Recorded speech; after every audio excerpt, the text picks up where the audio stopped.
Welcome to the Fantasy Six Pack IDP podcast. I'm your host, Steve Hungarter. My handle is IDP Hunter. You can find me over here and at IDPGuys. Today, we're going to have a special program. We're going to do Dynasty rankings for defensive backs. We're going to go over the top 10.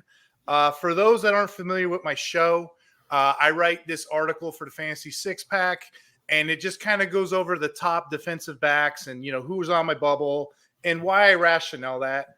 We're going to get into that, but I'm not going to do it by myself. This is no easy feat. I brought in two soldiers with me, two seasoned soldiers, Johny The Greek and Gary, aka IDP Tipster.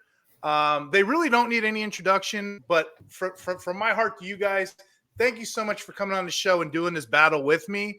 Let me tell you what I know about these guys, okay? They've been doing this for decades. They got decades-long experience. They got shows under their belt. This isn't your first rodeo, right, Johny The Greek? No. IDP since 2003, so 21 years of IDP.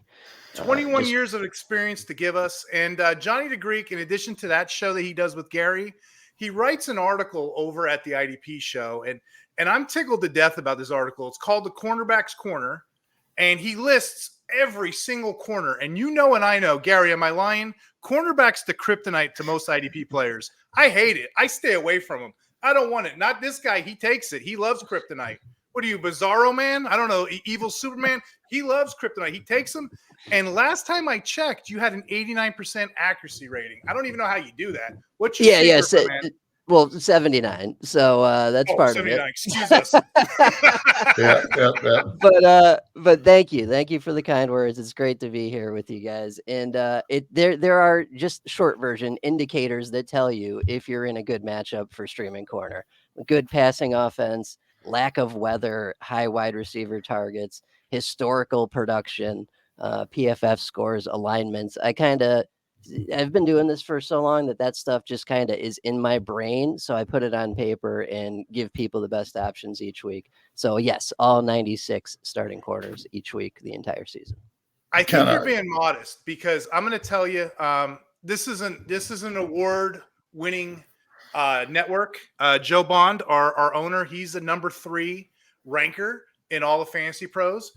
He's got a top 5 offensive rankers. He's got a top 10. I got to look at it. I think baseball's a top 5 as well. This is a great network for award-winning rankings. I myself, and this is probably one of the last times I'm going to put that in my feather cap until next year, I was the number 4 ranker for IDP for ECR rankings. Yep. Now, I'm going to tell you guys, sounds great and all, but, I'm my own worst critic. I was number 2. When you break it down, I was number 4 overall. I was number 2 for linebackers. I was number 3 for defensive linemen. I finished friggin' 10th for defensive backs. So I need your help, guys. To me, it's like throwing a dart throw. It's like throwing a beer bottle in an alley. I don't know. I'm going to give you my best guess, and please, by all means, I'm thick-skinned. Tell me think I got it right. Tell me think I got it wrong. Okay. Yeah, sounds good, man. And in general, it's the least important position. Straight up, it is. They're readily available on waivers every season. They turn over all the time. They lose their jobs all the time. They're demoted, promoted all the time. It is always churning. If you don't have great defensive backs heading into the season, wait a minute. You'll be fine.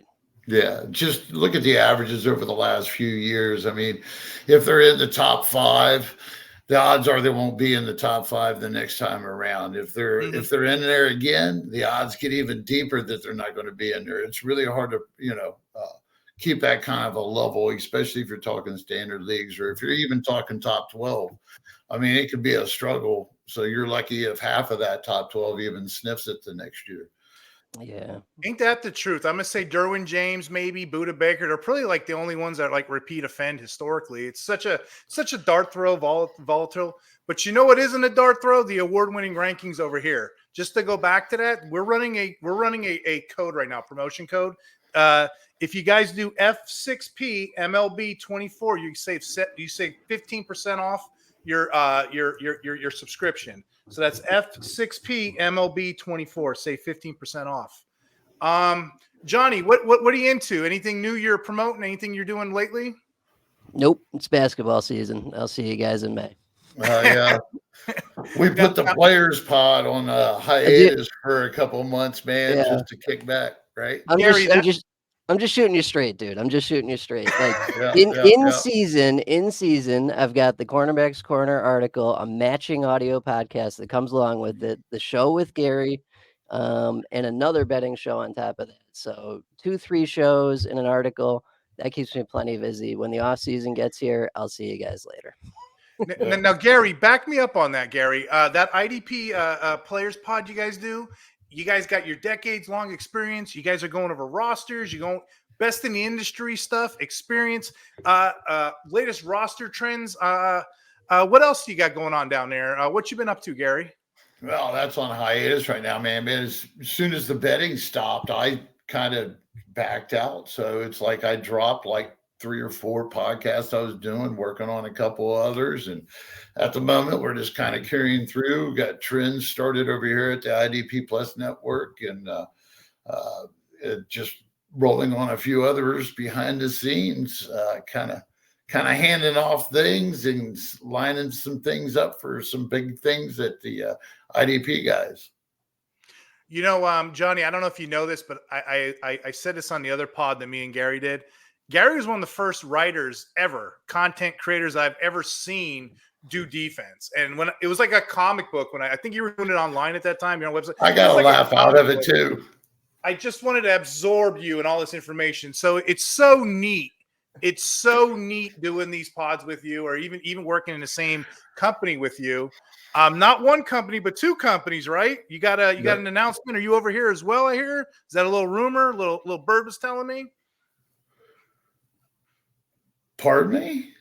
Are you doing to me or Johnny content over here too, my friend? Oh yes, the plan is I'm going to start doing some off-season content with articles with you guys. I apologize. I thought that you was asking John. I was like, that's cool because we'll both be here, brother.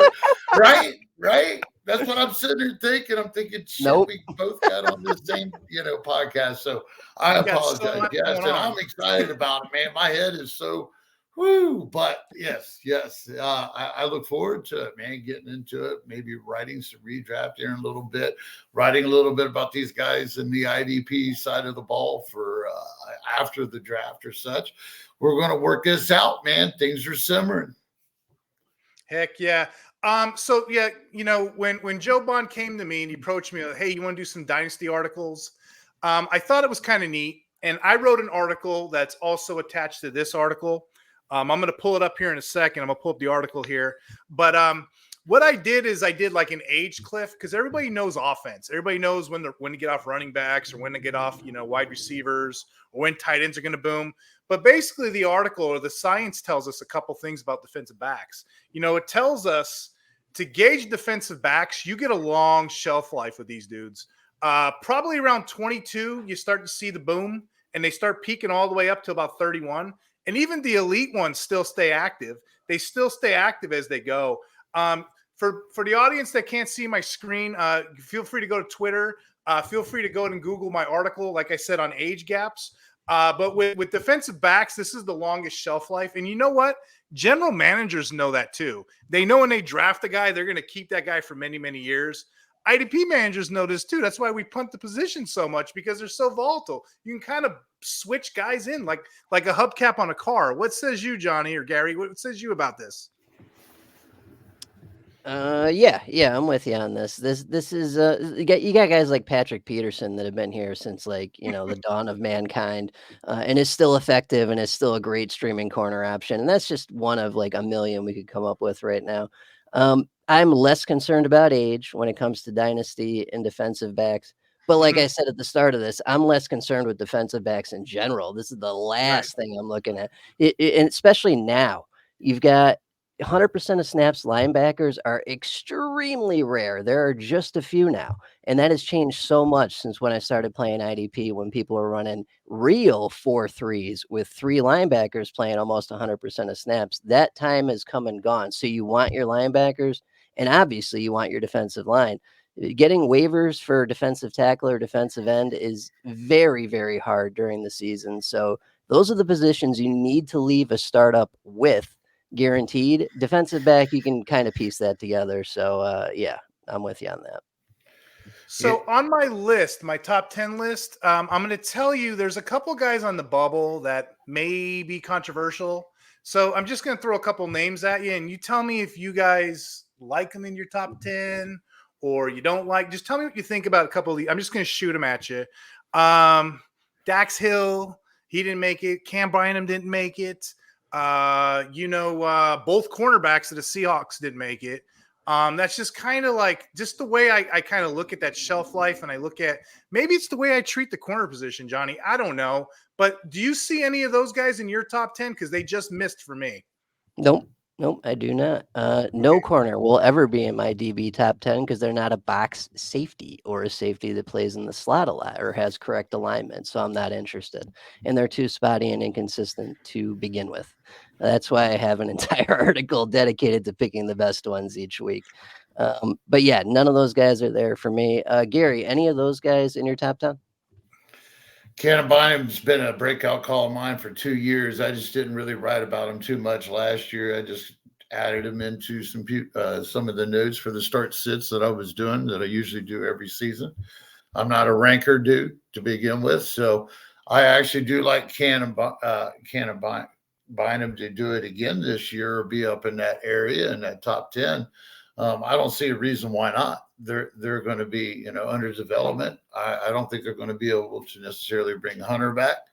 I don't think that I don't think it's just right just yet when it comes to a defensive back, knowing that we can replace them anyways.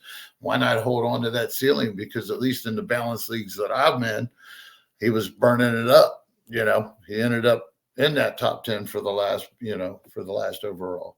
So, yeah, I don't have any problem with him. Dak still has a lot of upside, but, on film, he didn't really shine too much. He was talking about Philadelphia. I got a little upside going for Blankenship. I think I could get him just right outside that area possibly, but that's also because I kind of feel like Philadelphia is a rep a little bit on that,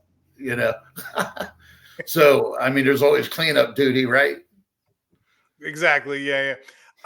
Is that why you think, Johnny alluded to it too, but Gary, is that why you think DB is such a dart throw? Because you can just kind of churn and burn these guys around? Should be, yes. Especially in standard leagues. What do you think, Johnny? Yeah. And it's just there's so many factors. Like we saw this with Vikings second corner, not Byron Murphy, Caleb Evans this year. He was having a great season. Things were looking good. All of a sudden, in the middle of one game, he gets benched right around halftime, and we can't trust him ever again after that. And that stuff happens with these guys all the time because we're talking about pass coverage. And in pass coverage, if you're getting torched, you're not playing. And so, that happens quite a bit. That's a big problem. And then we've got the change in alignments. Cam Bynum used to be a deep safety that didn't produce much. Now he's up forward a little bit more. And man, like Gary said, he was awesome this year. He was awesome. That stuff changes all the time too. We just can't know that stuff. Therefore, I accept that fact and push it to the back because there's nothing I can do about it. I had to laugh to myself a little bit ago when we were first talking about it, because when Johnny was actually speaking about it, I flashed back, man. I've been talking about this, and I know that me and Johnny's had this conversation a long time ago. I mean, Bill Belichick started changing the system just like he used to like he changed the system with the tight ends back in the late 90s. He did the same thing with the defensive backs and how they use the inside linebackers and such, and it's just caught on everywhere. So we were talking about that back then, and we've just slowly, as old dog veterans that we are, just kind of seen this catch up. So, but yes, I know we've had this conversation. The all-timers ain't that bad. I'll have a progressive one before it's over, though. So, we were talking about how quick it changes, and that's a good transition for my number 10. Let me show you who my number 10 is on this list, okay? My number 10, and this is a little, but it makes sense, Jordan Battle, okay? Jordan Battle was a rookie. He didn't even start playing till about week 11. That's when he got his first start. Despite the lateness, despite coming on super late, he finished as the highest rated safety per PFF. He achieved top 10 rankings at his position. His grade was an overall 82.5 against the run, 82.5 against the pass, 81.3 against the run. Now he's fully entrenched in that job for the whole season. I'm expecting Battle and Dax Hill to be one of the best tandems in the NFL next season. What do you guys say about Jordan Battle? Sorry, Gary, cutting you off here. Run with it. Independently of you, Mr. Steve, there, I did my own top 10 for defensive Okay. backs to see how close we'd get, and I also have Jordan Battle at number 10. Well, that makes me feel good. Oh yeah, for essentially the same reasons. Plus, he's an Alabama prospect, so we know he's going to be good. That 82.5 PFF was solid. From weeks 11 to 17, he had double-digit production in 6 out of those 7 weeks. So what that tells you is once he got the opportunity, he crushed it. And Nick Scott's nothing special. We've seen Nick Scott. Yeah, he's done. He shouldn't be back. He was only a 1-year free agent, if I remember right. But as far as you guys are talking about Jordan Battle, yeah, I have no argument that he shouldn't be up here in the top 10, top 12, even. I don't know about any higher than that, because I got this old rule of thumb that I'm the 3-year, 3 everything type dude. So if I can get a guy, say, a can of Bynum, and he's right in there, and he's actually showed it for at least a year, I might give him an edge. But long term, their age difference isn't that big either. Right. Especially in the shelf life of a defensive back, after we're already talking about.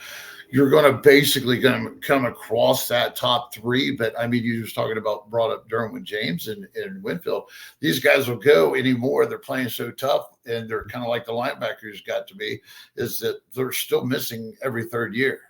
Or half of every 3rd year or something, So, I mean, as in consistent, I mean, you can rotate them, it's wow.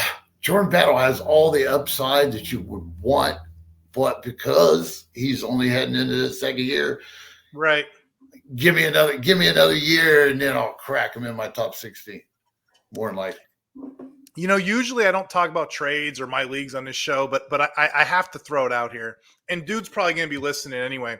In my 32-team league, I trade a 2nd-round draft pick, which is nothing, and the Falcons grant, and I end up getting Jordan Battle. I'm so geeked out about this because, off seasons when people are kind of sleeping, this is when I'm making my moves, Yep. That's good, man. Hey, I don't have an argument, though. Yeah, I don't have an argument. Right. No, I like that. And sample size. And Grant's on the downswing too, so you're getting a guy on the upswing. I like that. Now, like with Battle, it's such a small sample size, so you might be able to do this in a couple leagues. The opposite is true of this number 9 rookie. For number 9, I got Brian Branch. He's the opposite. He started since day one.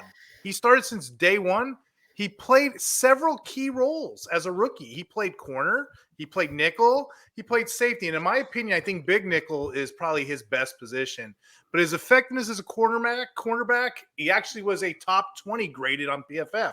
But as far as the safety goes, he has all those outstanding metrics. And just to give you a couple stats to go with Branch, 74 combined tackles, 7 tackles for a loss, 3 interceptions, 1 went back for a touchdown, 13 passes defended, 1 forced fumble, 1 sack.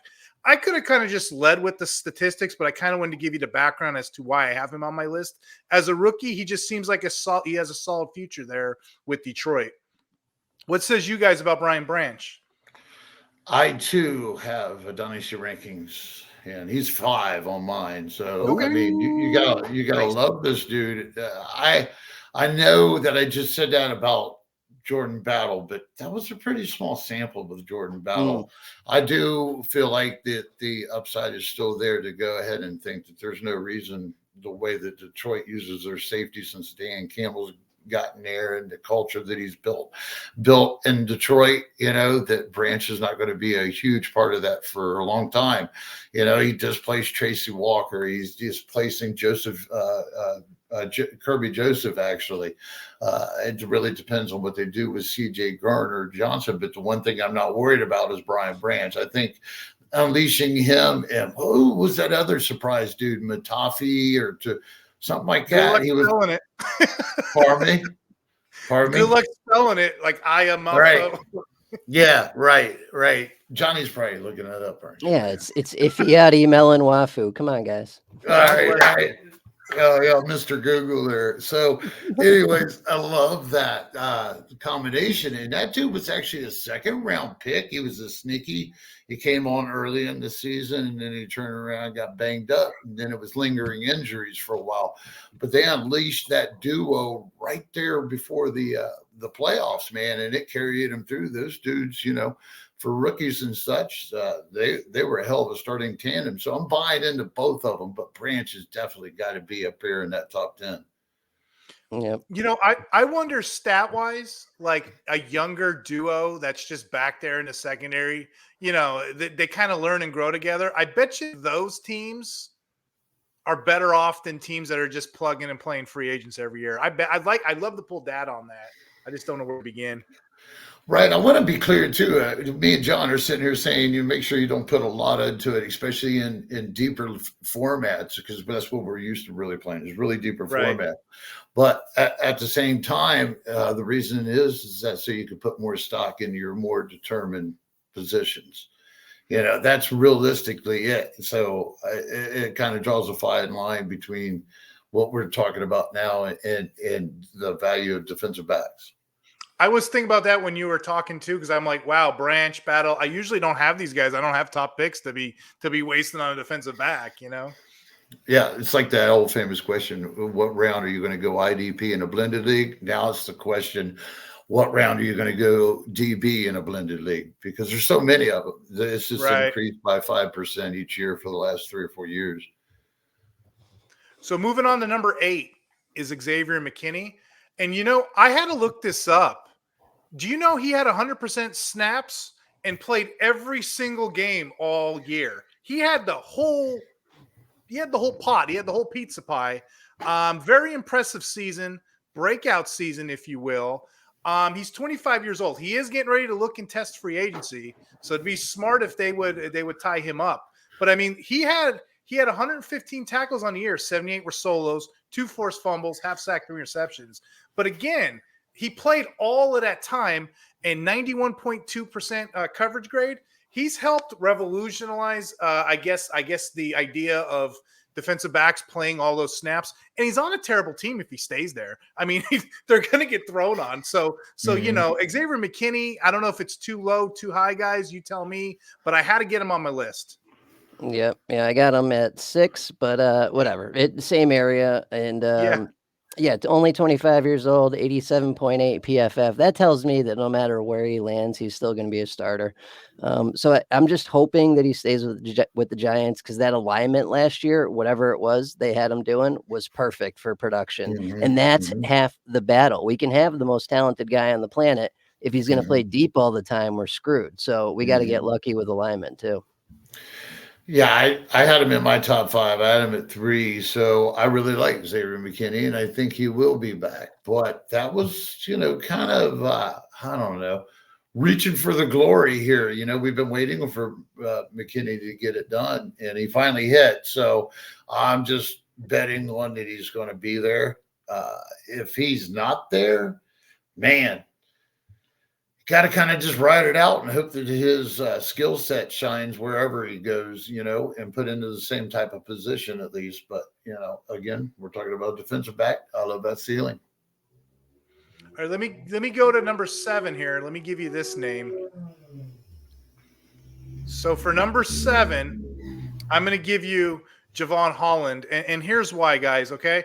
I thought I had to look back at some numbers, some data, because I'm like, maybe it's recency bias, because I'm still geeking out about that 99-yard interception, a touchdown against the Jets, that Fail Mary. Maybe it's the name, maybe he's splashy, but I actually pulled some data on him, and I just wanted to share it with you guys.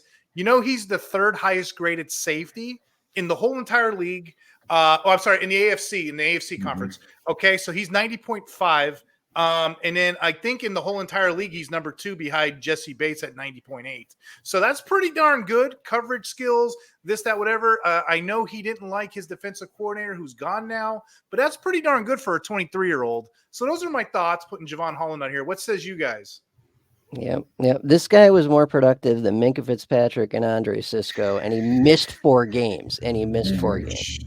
So Holland is solid, and he's only 23. Like, you get the splash plays, you get the tackle floor, you get super high PFF, which just tells me stability.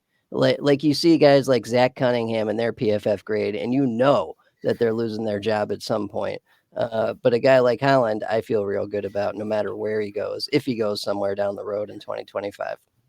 And it's that prototype Patriots type defense down there with Miami. They built everything around those safeties. So it's between the edge rushers and the safeties. That's why you can get away with guys like Jerome Baker and David Long, not cracking on them IDP wise, but you know what I mean? They're not like the first round, talent out there that Baker's been good. I'm a Ohio State fan, but he's not on any of my rosters, but Javon Holland is definitely top 10 material. So my number 6, some people were able to snag him when he was a free agent. His first year in Atlanta, okay? I'm just going to read the resume to you because it's sexy to me. His first year in Atlanta, he's a second-team All-Pro, okay? Named NFC Defensive Player of the Week twice. He finished third in interceptions overall, okay? He finished second in total tackles as a defensive back.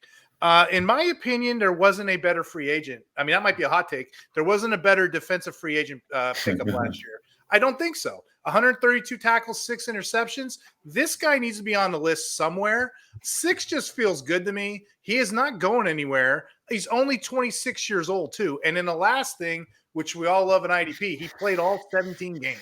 Mm-hmm. That probably shocks a lot of people to hear that he's only 26 years old, because this cat's been tearing it up for years. So he's just basically, especially if we were looking at this even 5 or 10 years ago, he's just now hitting his prime. So that was real under the radar signing last year to a lot of people. I mean, did we really think about it long term though? I mean, we liked what they did with the addition of the extra interior defensive lineman, gotten some veteran presence up here, but they didn't have that pass rush. Dupree was not going to get it done. None of the other dudes were. So it was kind of written in stone. Yeah, I had my shares of Jessie Bates and a lot of best balls. I bet for big play leagues, people probably have him even higher because a lot of his numbers were forced fumbles, interceptions, what have you. But it's so nice seeing him put that together. You know what happened in Cincinnati and why it changed? Because he was killer at the first few years, but Cincinnati got better. The only one that's on that defense when he left was, I think Hubbard was there maybe right before him. But Jessie Bates was like, a big key rebuild brought into there right before or right after the new coach took over, the St. Louis dude. I can't remember his name, but either way, yeah, that's what's up. Yeah, if you're gonna spend capital in a startup or redraft or whatever, Jessie Bates ain't a bad idea. He's locked into 2027, super high PFF. He's done it for years. There aren't going to be any rug pulls. And that's the worst thing you have to worry about with defensive back is throwing your guy in your starting slot and then eating a 0 because you were wrong. How many people do you know did that with Jerry Jacobs a couple times this year? Yeah. So that stuff happens, but it ain't going to happen to Jessie Bates. So he'd be worth actually spending some capital. Okay, for my number 5, and actually my next couple, these may be a little spicy to you. I want to see how you take these, okay? My number 5. Jaquan Brisker, okay? Now, here's my theory. I had this whole rabbit hole conspiracy theory. Oh, I went down it, Johnny. You should have seen it. I believed in the offseason. I wrote this whole article, and I had to update this article earlier today. I thought Eddie Jackson, too much money. They're going to get rid of Eddie Jackson with the Bears. People, whatever. They're going to get rid of him. They're going to put Brisker as the leader of that young secondary like we talked about. You got Tyreek Stevenson. You got Kyler Gordon. They're going to make Brisker be the guy. And son of a crap, what happened? What happened 2 days ago? They did it. They cut Jackson. So it's starting to come true for this 24-year-old. Now, I had to pull this up too, okay? He got concussed, so he missed 2 games this year. But if you look at the data, he was a double-digit scorer in most formats every single game that he played but one. So, put that into account. He's going to be the guy this year. He's going to be the number 1 alpha dog. He's going to get all them snaps. He's youthful. He's got that young secondary around him. And the Bears don't have much, so he's going to be in play. I'm really excited, and this may be the last time we see Brisker in the 5 category. What says you guys about Brisker? Yeah, Yeah, I got him at 4. I'm with you. The only thing that worries me is the PFF at 65.9, but it's only his second. This will be his Right. third year. He Mhm. can improve on that. And, if he fixes that a little bit, the sky's the limit. The guy's awesome. If they do the right thing and let one of those high costing linebackers go, it'd be even better for him. So, Yes. I mean, Right. if they would let Edwards or Edwards, is it Edwards and Edwards again? I can't remember. Edmonds and Edmonds. Edwards. Oh yeah. Wayne All right. Edmonds. Yeah. I knew it was something like that. So, but they got too much money wrapped up into there for average play. I think they've seen that. So, hopefully, one of those two dudes are gone, and they just stick somewhere like Stoneborn in there. I think it's the other dude's name that I break out a couple of years ago. Give him a chance. But Jaquan Brisker, as long as he's learning, there's no reason to knock him out of your top 10. Right. Every top 10 list has some hot takes, something spicy, something controversial. And before I even reveal number 4, I know there's going to be a little pushback, but allow me to explain, okay? This guy here, well, hold on. Let's just put it on the screen. Here comes my number 4, okay? Budda Baker. Let me explain. Pushback. No pushback. Let me just try to walk it. Let me paint you a picture, Johnny. Let me tell you a story, okay? He missed 5 games last year. I know. Okay. I know I'm not doing myself justice. He got injured. I know this, right? He had the least productive season last year. Gary's down there in the corner laughing. He's like, dude, you're not helping your case. Bad, terrible season last year. He only finished with 87 tackles. Okay. Despite that being a down year, that's the floor on him. That's the worst case scenario. Okay. I'm okay with that. That's better than most of the league, right? Not only did he have a bad year, he still got taken. In the Pro Bowl, and he was actually a starter for the NFC. Okay. The Cardinals had nobody. I don't think they got any of their votes but him. That just goes to show you what he is as a real player. Okay. Just consider him at 28 years old, whether he stays there, whether he doesn't. And this, I know it's a hot take, but just consider that the kind of player he is. He can man up on anybody. He can cover anybody. He can tackle. Just give him a healthy year. Everybody deserves at least a mulligan in their life. Why not this guy? He's been freaking consistent. What, a Pro Bowler for 5 years in a row now? So, Yeah. So why not bet on red sometimes? If you feel lucky, take a shot. Budda Baker's your guy, and it might be a down year. So this might be a great year to actually trade for a Budda Baker. What says you guys? Yeah. Go ahead, Gary. I go the other way, man. He fell to my tier 2, so I think Johnny actually might like. I do. I like him. I like him. Oh, I got argue it. No. He was like, "Oh, I'm buying or something." I was like, "Get ready! Like, hear me out, guys. Hear me out." Okay. Yeah, I heard you. But I'll go ahead and finish it off, man. Go ahead. I had too many others that I was thinking in the back of my head after kind of being displaced from what I was reading by Jalen Thomas, and Jalen Thomas is a little bit younger. I'm a little bit concerned about where he might be going. I think I leaned a lot more on age than you might have in my dynasty too, because again, I'm just kind of, it was deep dynasty. You know what I mean? We were looking at a minimal, try to go with that 5 years. And I know normally a lot of guys look at the 3 or so. So, but I guess I'm just not a fan, man. Call me a guy that'll jump off a bandwagon on a defensive back reel too when I do get some red flags. You know what I mean? Dime a dozen, brother. Yeah, right. And because they're a dime a dozen, I'll take as part of my dozen a guy that's been to the Pro Bowl 5 years in a row, has a pretty good PFF, missed 5 games this year and still ended up with the same stats as Tyrann Mathieu pretty much. Thank you. I'm okay with taking that risk, but I hear you, Gary. I hear you. Yeah. I hear you. Same old tune, brother.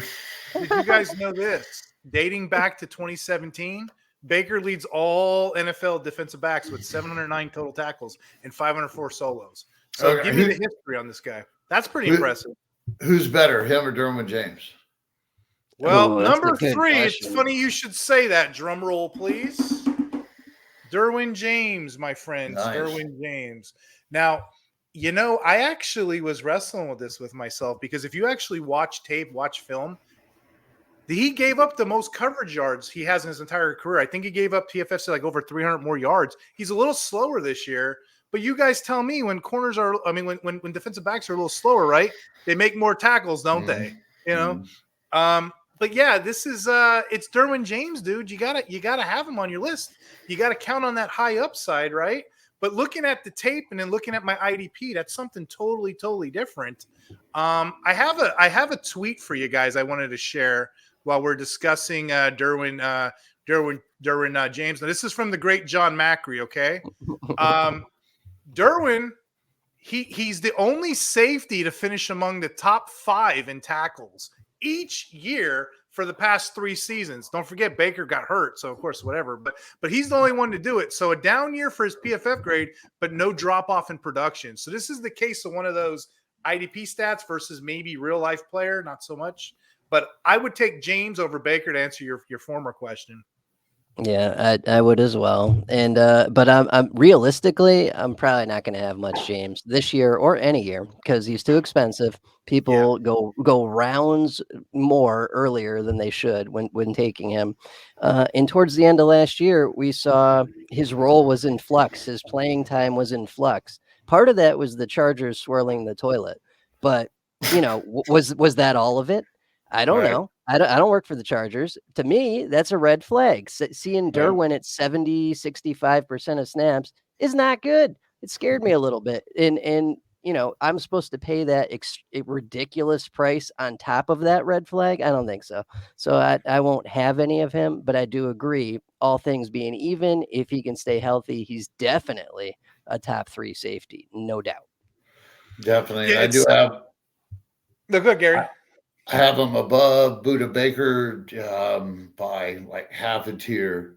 So he's more at the top of the second tier there. Yeah, same thing. He's sliding down a little bit, man. There's some age to the situation, but I still like him and favor him more because I'm pretty damn sure he's going to be there with the Chargers for quite some time. And I'm pretty damn sure they got a little bit of rebuilding to do, that they've been rebuilding for the last, I don't know, whatever. Keep rebuilding, brothers. But, I like his opportunity. It's going to stay there. So that'd be a little bit different, feeling warm and fuzzy about it. And that's what I was going to allude to too. I mean, where he's as good as safe can be. So a top 3 finish is I'm more than okay with. Yeah, and we talk about a lot of safeties wanting them to play the quote Derwin role, where Derwin plays the Derwin role. He gets to line up in the slot, he gets to line up in the box, he gets to line up deep, he gets to line up at corner, he gets to blitz, right? Not all the safeties get to do that. Derwin gets to do that. Mm-hmm. My number 2 on this list, he was the youngest guy in the Pro Bowl. And if we're talking dynasty, you might even make an argument for his number 1, but I'm going to put him 2 right now, Kyle Hamilton. Remarkably, he's that age 22. He's ahead of the curve, so expect even better things to come. He was also honored with the first team All-Pro, mind you. Players like this just don't come around often. He's been in the league 2 seasons. We've seen Hamilton as a blitzer, a corner. He's been a run defender, a hard-hitting safety. What can't he do? Getting the opportunity as a full-time starter now, we got to see that span out over a 17-game season as a coverage defender too. So some of the stats on him, when quarterbacks were going back for a completion rate, they were only getting 56.1% of their pass rating. So Hamilton as a primary defender, he only gave up 1 touchdown while actually securing 4 touchdowns. So simply put, he's a real good real life player, and he's a really good IDP player as well. Hamilton at 2. What says you guys? Neither one of us want to jump on it. You want me to get it? No, go ahead. Go ahead. All right. So, my main thing is I figure that Patrick Queen is not going to be there. Kyle Hamilton will be Jaquan Smith. And they're not going to replace Patrick Queen, an inside linebacker, or pay anybody, even at that closest of level, as what they did would have to Patrick Queen, or they'd just keep him. So they're just not going to have that kind of – and originally they did not even use 2 inside linebackers for full-time snaps until they did make that Jaquan Smith trade. Prior to that second linebacker. So, and they leaned more on the strong safety and the defensive back, just like they did now. So My thinking is when they come into this coming year, maybe they draft, but they really haven't been known to draft very high either, except for Patrick Queen and the other Ohio State dude. He went like second or third round right after him. He's their initial backup for the inside guys. Can't remember his name, but either way, other than those two high draft picks, they haven't put any big stock in the inside linebacker, and I don't think that they're going to replace that. And I think it just gives Kyle Hamilton, who had a terrific year, who could display that he could do every aspect of the game that everybody was waiting on for the first go around. Remember when he was actually kind of a joke or something during preseason about getting beat really bad? Everybody was kind of, giving him hell. But either way, it's nice to see the kid come around, man, and his opportunity is going to be good. So no reason to not think about it. Yep. Yep, and I'm with Gary on this, especially if Queen leaves and they don't go crazy. We lost you, Johnny. I know, that's my cat. Sorry about that. Oh. But yeah, especially if Queen leaves, that we have less competition for tackles at that point. That's my only concern, is the tackle floor is not there to a consistent enough level with Hamilton. Yes, you get the week winning splash plays, which is excellent. But I value consistency over the occasional spike week, and it's just not there yet. I think without Queen, it could be there as soon as this year. But regardless, great option. Definitely one or two easily. Yeah, and like Gary was saying too, there were gifs, people making fun of memes like Kyle Hamilton last season, and then all of a sudden PFF's like, wait a second, look at all these metrics. He's about to boom. He's in the prime right now. Good luck trying to pry him off a dynasty owner. And same thing with making fun of him, man. I made the fun out of him a lot, if I remember right. But yeah, I do remember those days. But yeah, good luck prying. You have to have your crowbar and pry him away from a dynasty owner now. Eat crow. So our number one and our final guy on this list is Antoine Winfield Jr., the Tampa Bay Bucks. I think everybody knows this, but let me just go ahead and put it out here. He's 25 years old. Let's expect more amazing seasons to come. He's in his fourth year. He had his season best. He played 16 games, 98% snaps. To be honest, that's the part I care about the most. I want the snaps in the games. But on top of that, he helped fantasy owners. He got 12 pass breakups, 3 interceptions, 5 forced fumbles, 5 sacks, jack of all trades. And then he gave us 117 total tackles. Those were all personal career bests. So I'm just thinking, a young, talented defensive back in his prime right now, they're not going to let that walk out the door. I know that's a topic. I don't see that. I don't see him leaving Tampa, knock on wood. But at any rate, he's going to produce at a high rate for any team. Anybody not have it like that? No, he's my one, and rightfully so after this season. With a 91.2 PFF, we talked about 90.8 earlier. 91.2 may be the best in the entire league. So you're talking the number one overall PFF safety, and then the number one producing IDP safety from last year in the same person. That's a slam dunk. You got to go with that. Yeah, I have no arguments about it. He made my top 5, but again, it was just leaning a little bit on some of the age factor. Other than that, I mean, man, it's hard to argue with Hamilton and Winfield. In my opinion, I can't 100% say Winfield. I would like to see. He's a great player on film, and he's an elite player. But what about the production? It's going to be really hard to repeat this kind of production year in and year out, no matter where you're at. So, I mean, I love the guy, but I think I'm going to lean Hamilton myself, but I certainly am not going to, kick him off my roster. And I'm certainly going to trade him for whatever the hell anybody wants to give me for. No, I'm kidding, man. Buying the low, selling the high. Question for you guys about these rankings, though.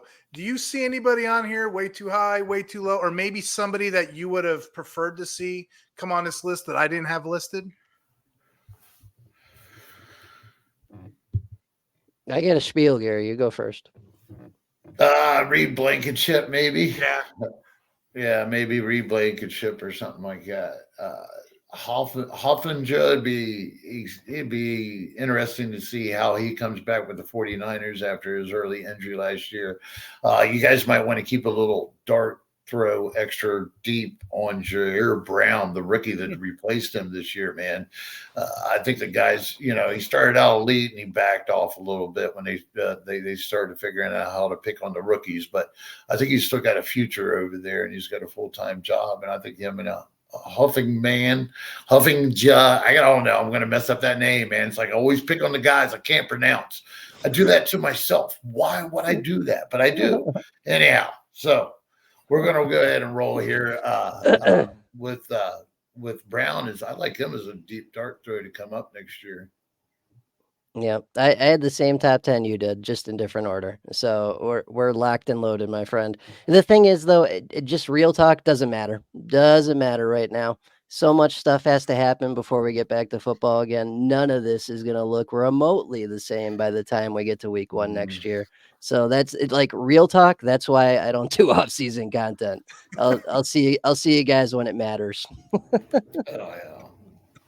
He's not a glutton for punishment like me and you, Steve. Yeah, in the grind. I usually like to take a nice week or two off, after a certain point. Yeah. I asked John, I'm like, all right, so we're going to take off for a week or two, right? He goes, I'll see you in a couple months, brother. I'm like, all right. I get it. I'll find something to do. I told Gary that. I'm like, I'm going to take a break. And he's like, you need to keep grinding out these podcasts. I'm like, I'm going to take a break. And what did that last? Like a week and a half. And I just went right back to Addicts. It's fun. Exactly. It's fun to talk. It's fun to talk with other dudes, Yeah. Hey, thanks again for coming on the show, guys. I appreciate you doing this with me. It's always great to have a band of brothers. I want to be like the smart kid, the smartest kids in the room. So you guys just make the show better. You make me better. I appreciate it. Can you tell the audience where they could find you or some of the content you guys are working on? After you, good sir. All right. Yeah, you can mainly catch me right now. I guess you could catch a few articles getting ready to come out on IDP Guys. IDPGuys.com. Other than that, realistically, no. I'm working on so many little projects behind some scenes. So I'm kind of not going to be out here, putting out too much content directly unless, and call it on for a few weeks here. But I'm going to be hard at work. I'm hoping to get things situated where I'm writing for you guys there at Six Pack sooner than later, or just as soon as the opportunity opens up. Yeah, good stuff there. And we'll be back. We'll be back around draft time for IDP Pros podcast. And then that too. Yeah, and then when the actual season hits, I'll be back doing what I'm doing. This is year like 7 of this stuff for me. So yes, I did do off-season content, and then I don't anymore. You'll get there at some point too, Steve. Yeah. Yeah. As soon as he said year 7, I'm like, I know where this is going. Yeah. You're like an old vet getting ready for the preseason. You want to stretch a little bit longer, maybe hold out the contract, get a couple days. Sometimes you just find it. Sometimes you just plain out just don't give a shit. He's just like, yeah. It's a grind. It's a grind. Yeah. Steve, you just did. This is your first full season, right? Mm-hmm.